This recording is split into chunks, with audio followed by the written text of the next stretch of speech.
Hello, everyone, and welcome to another episode of the Stop Being Invisible podcast. This is podcast number 5 in its new format, and we're very happy to be here with you again today. It took us a little bit longer. It's been a bit of a busy week in every sense. I think, Dr. Lane, what do you think? So I know that the fires were near you in New York. I know that Yes, we had yes, talked about that. And so, yes. it's just been one of those, weekends. Yeah, it's been one of those weekends. Thank God, nothing very much near me. It was near enough that I could drive to them, but it's very sad. I heard today it was because somebody was doing s'mores in S'mores, the they lit a fire backyard. to do Yeah, s'mores. That's I had heard that the too. Yes. wind, the dryness, that's what happened. But it's all good now. We here in that was in Suffolk County, we're in Nassau County, we're fine. But again, it's very sad to hear when something like that happens. Thank you for checking on me, Dr. Lane. Um, and of course, we have a lot of news everywhere. We have news in the Department of Education. So this Department of Education news. Hey, there you go. So, Yeah. Dr. Ingrid, tell us about the future of the Department of Education. Uh, How's that a leading question for you? well, that remains to be seen, Dr. Lane. The future. That's a very, I guess you could say, triggering work these days. I don't know. Does the Federal Department of Education have a future? From all the very, very big tea leaves that we can see in some of the statements made by our now confirmed Secretary of Education, Linda McMahon, it seems that there is going to be no future for the Department of Education. And I don't want people to take my word for it. I want people to hear it from her, which is why I have something to share with all of you. Is that okay, Dr. Lane, to Yeah, and I share? mean, I think we were kind of expecting this because this was part of Project 2025. I mean, it's right in there to do away with the Department of Education. And, I can't wait to hear what the newly The new appointed secretary said. Secretary of Education has to say. Yeah. Okay, so let's see. This was her statement that she made to everyone. All right, so this is her statement right here. This is actually from the Department of Education. Can you see it, Dr. Lane? Oh, yes. Mm-hmm. Let me see if I can see it without my glasses today. Yeah, that works. The font is pretty big. I think I can do it. All right, so it says, today I'm going to read it along, and then we can stop and, comment on what we think. Today, the United States voted to confirm Linda McMahon as the 13th Secretary of Education. A statement from Secretary McMahon on her confirmation is below. I am deeply grateful to President Trump for his trust in me to serve in his cabinet as Secretary of Education. I am prepared to lead the department in this transformational time and embrace the challenge to improve the education system for more than 100 million children and college students who deserve better. All right. I mean, I have no objections to trying to better, educate the conditions of education in every form. I mean, I think everybody agrees that there has to Yeah, be a transformation of education. I You think we know, all agree to that. Education is the issue that determines our national success and prepares American workers to win the future. 100% with her. Every decision made at the department will be driven by commitment to support meaningful learning and empower our most important stakeholders, students, families, and teachers. That's fine with me. The yeah. department will be focused on advancing education freedom, not building up government run systems. Here's where I think things get a little bit murky. I would like if you think you have a clearer explanation on what she means by that, Dr. Ingrid, or we could share both of our ideas. I mean, that you're correct. We're getting in muddy waters here. Yeah. I think if we read the next sentence and then, maybe we can like dive in and see exactly what she may have meant by that. I think we're going to know by the end of the statement, but anyway, it continues. We will empower states and districts to have more say in what is working on the ground for students instead of bureaucratic edicts from Washington, D.C. So I think what she's saying here, and I may be wrong, but I think what she's saying here is that the Department of Education is a big bureaucratic building, big bureaucratic enterprise, and we need to send all of that power back to the states and the districts so that they, because they know what's good for their children, they can figure out how to deal with education on the ground. I don't know. I have a couple of things to say about that. Should I go ahead and say it, actually? I just Not want to good. get stuff off my chest. Yeah, I'm biting my tongue, so you go ahead. You go ahead and talk first, and I'll. I think first of all, the education is already local, right? Education is carried out at the district level. Most times we have, our districts are very independent as to the decisions that they make and how they invest. Their funding for education. This is why we have school boards. School boards are not, federal school boards are very much local, Very and local, yeah. that's how we decide what to do with our very, very local system of education. So this is nothing new. What she is proposing to do is nothing new. It's something that's already done. The problem that I have with this is that we tend to demonize.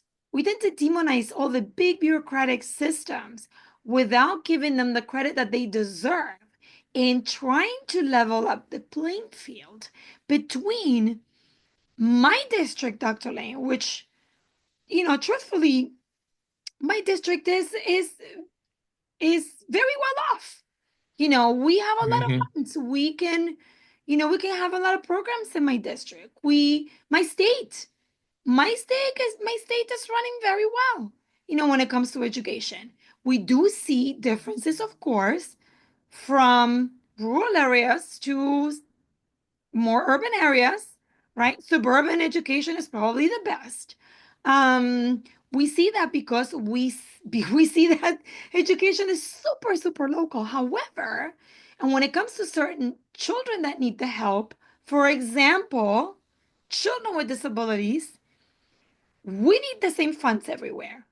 Right, When we want children to perform to the best of their abilities, we need those funds. We need those Title I funds from the government.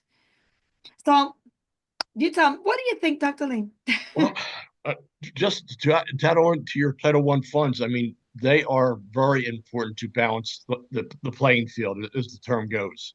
That if you cut those, then you can't have equal education for everyone, because we know that students with disabilities cost more to educate, to provide them the services they need, whether it's speech and language, physical therapy, occupational therapy, job training, all that come out of the Title I monies. So we're just, by sending it back to the states and not providing this Title I money, I Well, think this could be a disaster.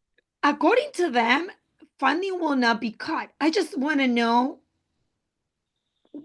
where is it going to be coming from then? Because if it's not coming from a Department of Education, where is the plan? I just want to know it.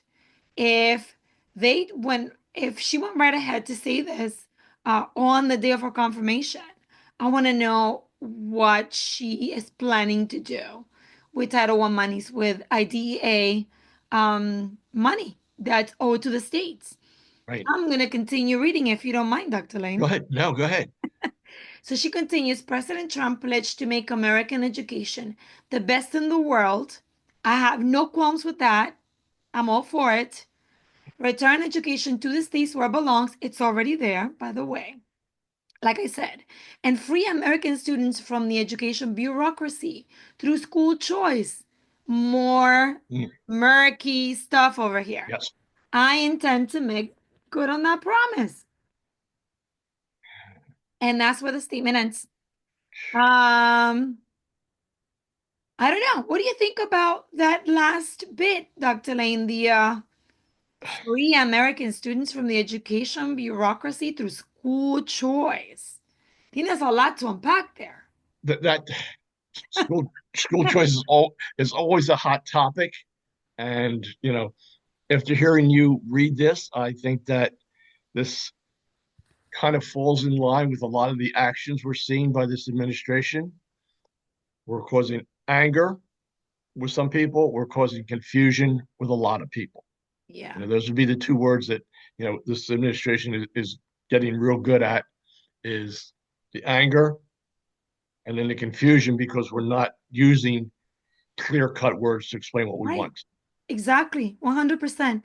Um, in my experience, and I lived through New York City's, the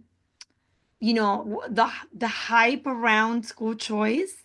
And first of all, there were school vouchers. That was one part of school choice, which is, some people were given vouchers based on, a particular system. And then there were like a lot of people were able to access religious education of their choice if they wanted to. I have in practice, I have no problem with that. However, the issue I have with that is where are you going to get that money from? Because if you are saying you're going to send it back to the states, but then you're going to provide school choice, where are you taking the money from? Is that money coming from the original Title I funds? Is it going to come from IDEA? Where is that money coming from? Because it's not that we have an infinite amount of money. I mean, the government keeps saying that we need to save. And so if I, we're going to save, where is the money for school choice going to come from? And you and I know, Dr. Lane, that when it comes to choice for children with disabilities, I know what a private school runs you here. mhm. The cheapest one could be in the 20,000s per year. And I've had this is a few years ago when I worked for the department. We used to run through like people who had won lawsuits against the city where, you know, uh, some people were sending their children to schools that were $80,000 a year. Um, So if people have that choice, how are we going to, isn't it better to empower public schools? And then the other question for me is if you want choice, let's say I don't have a child with disabilities, but I want choice. I have a, I want to send my kids to Catholic school. I don't have the money to send them to Catholic school. And so I apply for school choice and I get a voucher. And I apply because as you know, private schools, you apply and then maybe you get in, maybe you don't. And I don't get in. So my child ends up in a public school. Now, without that funding, because somebody else is going to use the voucher, right? Somebody else will use, that money. So my kid ends up in a public school because, my child is no longer able to attend or wasn't accepted in the Catholic school. And with the caveat that now that school will not have the money because all that money was funded through school choice. I just don't know how this is going to work. As you said, Dr. Lane, lots of confusion. I don't know if it's purposeful at this moment. Like, I don't know. Is it done with purpose to maybe they rely on people like us to like try to figure it out for other people? I think that's what it is. It's kind of like it's an on and off again thing. It's kind of like the tariffs. We're going to do this. We're not going to do it. It's on. Kind of feel like during this administration for the last 50 some days, Yeah. wherever we are, and it's Yeah. just yeah. I'm like reading a Hollywood tabloid. No, they are Yes. married. No, they're not married. Yeah, she's dating. No, no, she's not. Yeah, they are. The back and forth. Yeah. It's you don't know. There's always a new hot topic. In fact, what we had talked about earlier before we came on camera, we actually had planned a whole nother topic to talk about. Yeah. Something we had talked about the week before, the Yes. And Medicare cuts. we're Yeah, gonna and get it's to like it. this is the hottest topic now, Yeah, we're gonna you get know? to, and just before we came online, I heard that the Department of Education employees were told to leave the premises by 6 o'clock today for security reasons, but they weren't really clarify what that meant, and not come back until Thursday. Take their laptops and leave. Nobody knows Well, why. I don't know. I haven't gone back to the news, so I don't know I I what. hadn't heard that, so I I haven't can't read the New York elaborate. Times. I haven't, and by the way, that's another thing I want to say to people, like make sure. So you might know this, Dr. Lane, like a lot of there's a lot of newspapers out there that call themselves newspapers, but they're really more like tabloids. And the problem is that we have, and this is something why, I agree with Linda, with the Secretary of Education, that we need to improve education. I have no qualms with that whatsoever. But this has been going on for years and years. And she's right about that. And we're gonna play a video where she says that. Where again, we can break that down for you. But I think what is it's really important for people to know is that, you know look for sources of information that are not just tabloids. And what happens with tabloids is that they cater to people with a fourth grade reading level. Most of America reads at about sixth grade level. um an okay newspaper, like a newspaper that most people can read, and it's a good, with good analysis and good journalism. The journalism that is the one that you have to confirm with various sources, and I guess good journalistic standards. The the one that will like commonplace would be eighth grade. So most people are already, not able to read at that Oh, level. right, yes. If we're talking about Washington Post or the New York Times, or I don't know, the Wall Street Journal even, we're talking 12th grade plus. So we're talking college level reading. And that's an issue that we have, is a lot of people get their news from tabloids, and they're not the best source of information because they don't have good journalistic standards. And that's a problem that we have. So I agree with Linda that we need to improve education. I just disagree with her in a lot of the statements that she made, because I think they're pretty misguided. She should probably talk to people who've been working in In education, education, more and like get you and I, Dr. Lane. Um, just for a little background, she's never set foot in a classroom except for maybe for her children and to just attend herself. But she's never been a teacher. She's never been an administrator. She's never been a superintendent. She's never been a school board member. right. So I Hmm. don't know how much of a knowledge she has. Um, Dr. Lane, would you like to hear her talk about Yes, I'd love to hear. I'm in that sure the little others would video love to that hear what we she had to have? say about this. Yes. Let's just share, because it's her words and we want to hear her talk with us. Let's just share. One moment, please. One moment, please, everyone. Here we are. You think about the fact the Department of Education was actually voted on in 1979 and then came into activity in 1980. And since that time, we have spent $1 trillion on education in our states, and our results, have not showed that. Our scores have been continuing to go down. So we're clearly not doing something right. But we want to make sure that states do continue to get the funding. Look, some governors are going to do better than other governors. Some states now are ahead of other states because of the programs they're putting in place. But we just think there's too much bureaucracy right now between the federal appropriations and funding and what the states can do in their local levels. There we go.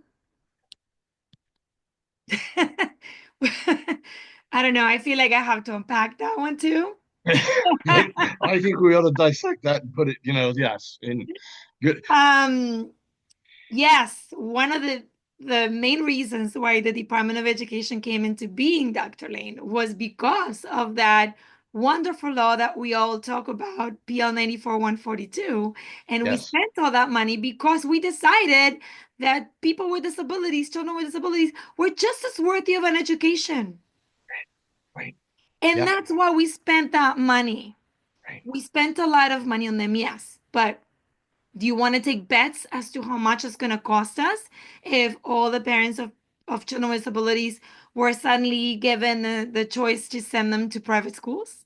Right. Yes. And if private schools had to pay for those services and Yeah. everything else, and I mean, an the thing, she says, the Department of Education, I forget the year, probably should know it. I don't know if it was 52 or not, but, was started and they've spent $1 trillion. But look at what population in the United States has grown since the time that started.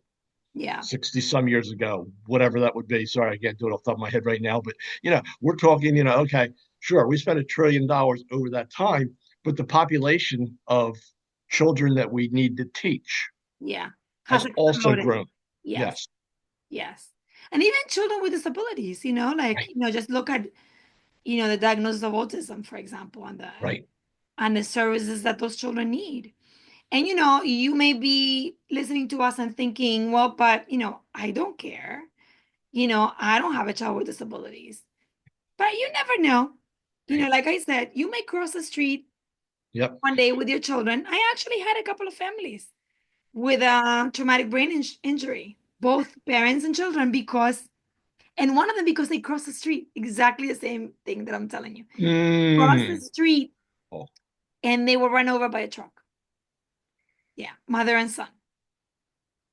So you never know. You never know what could happen. You may not have children, but maybe you have grandchildren. And is this the world you want to leave for them? Is this the world you want to leave for your grandchildren? A world where they're going to have less than your children. And yes, we can say, well, but we will have a school choice.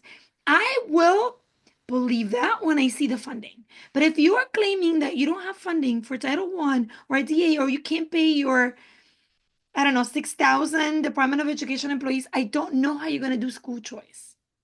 Yes. I don't know how you're going to do it. Um, Either you are choosing to spend the money Hmm. in this fashion, in which case, just a little honesty will be great. Um, or I don't know, it's, as you said, Dr. Lane, confusion, confusion, confusion.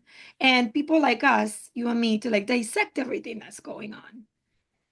Try to put it in terms and show facts rather than just the snippets across the front page of a newspaper, you Yeah, know, because yeah. it's like that instantaneous. You see it, Or a oh, it tabloid, must be as we true. It said. must be true because I read it on the newspaper.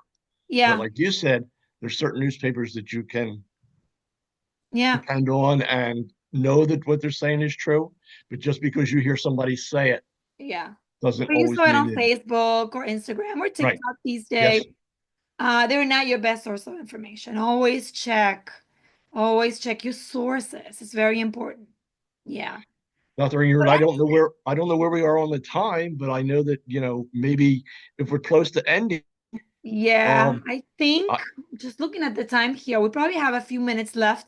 I do want to touch upon the topic that we talked about last week and I okay. think the week before. I think it's been a topic of conversation here, and it's Medicaid, the Medicaid cuts. Right. Oh, yes. And one thing I want to say is like I know our audience listens to us because I kind of heard from different sources that people are putting a lot of pressure on these Medicaid cuts because of the number of people that use Medicaid. People with disabilities, virtually 100% of the people over 21 use Medicaid-based services. I think you did a little research, Dr. Lane, on Well, numbers. I would like to thank my U.S. Senator, Lisa Blunt Rochester. I worked with her father when I Oh, worked wow. in a legislative hall in Dover. I was I don't even remember what my title was. You're A chief of staff one of for the the advisors, I guess, right? yeah, the chief of staff for the lieutenant governor of Delaware. Wow. Did that for 6 months, and then I, realized my calling was in education, and I went back to education. So, but I worked with her father, who was a representative in Delaware here and local representative, and so I know Lisa Blunt as she was growing up also, and she sent out a newsletter. It's called "Let Me Be Blunt," and I'll read to you some of the things that were in her newsletter. Of course, Okay. Currently, Medicaid covers 72 million with an M. People, including seniors in nursing homes. 3 in 5 nursing home residents in Delaware are covered by Medicaid. 2 in 5 births, or 42% of births in Delaware, are covered by Medicaid. Okay. And health coverage for 1 in 5 Americans. Yeah. I mean, that's just Delaware if you think about it. The I numbers mean, are very similar here. I believe here in New York State, um, the they're similar because 72% of people in nursing homes, about 60% of births, and people with disabilities, like people, that's like the last thing they tell you. But if you're over 21 and you're and you're receiving in New York State OPWDD services from the Office of People with Developmental Disabilities, you're 100%. Everybody in OPWD, 100% of people who receive those services through Medicaid. People don't realize that because you may call it a lot of different names, but it's really Medicaid. So it's a lifeline. It's a lifeline. So thanks to all of you who have been putting pressure on your Congress people, we have been seeing a little progress. I saw Speaker Johnson come out today and talk to people about the resolution. And I think, if he had all the support that he said he has, he wouldn't have to come out and try to drum up some support. I think part of the issue is because, there are some Republicans that are feeling the pressure from their constituents in regards to Medicaid. It's not going to stop there. It looks like Medicare is next and everything. That's, I think, a topic for a different podcast, but or another podcast, because I know people with disabilities also get Medicare, so right. Mm-hmm. and Social Security as well. Right. But a Medicaid is vital, vital, vital to so many people and so many constituents of everybody in every state, depend on Medicaid. So I think I would love to end it there just because it's kind of like after all that talk, this is a little bit positive in the sense that, I want to say democracy is the people. Yes. And, for us as educators, I feel like educating people to be good citizens was always part of the deal. Um, and I feel like now, we're doing this and we're teaching families to be good citizens and to be involved citizens, to not forget, um, you know, Yeah. everything that's being done, uh, for us, by different programs and, safety net programs that we don't really think much about. But Yeah, and I know this is an off year for elections and all that kind of stuff. And there may be, elections in some states, but there's no, it's a good time to go register because the Department of Election is not busy. I stopped in and visit some of the people when I used to be the inspector for the area down oh, here. I just okay. stopped in to see, I just stopped to see some people. I, ran one of the voting places. I stopped in to see some people, and they were all just sitting around, not much to do. They're still taking in, I so. I would want to say check out your area because I know in my district there is 2 or 3 important elections happening this year, this November. I know there's one for town supervisor. Okay. There's a couple of legislators that are coming up, and there's also a county supervisor. So those are very important elections happening in my district. So, we should also keep in mind, as we always say, just like education is local, politics is also local. So we have to keep that in mind and, check your area and make sure that, if there's a primary, you participate in your primary. If there is whichever party you belong to, if there's a primary, you participate. Look for the people that are going to advance your family's needs, Yes. and then make your decision there. If there's an election, a local election in November, pay attention. And yes, next year is the big one. Next year is going to be Congress and everything else. But there may be some local elections that we miss, but they're very important too. Right. And ask them the questions, how do you Yes. feel about this? Where do you stand on this? And make them commit, Yeah. you Yep. know. Yeah. Get it on video. Right. There you go. This is the age of video, so get it on video. And with that, I would like to say, see you next time, everybody, for podcast number 6. And who knows what will be in store for us, Dr. Lane, but we will Right. figure it Yes. out. Like 5 days away if we record on Sunday, and Yes. we have But no who idea where the knows? news, It's been a no idea busy where the world news will out be there. headed. Yes, right. It's going to be a hot topic that day. Yes. Yes. So, All all right, right. everyone. Have a Thank you so much. wonderful rest of your day. Thank you. Bye. Bye.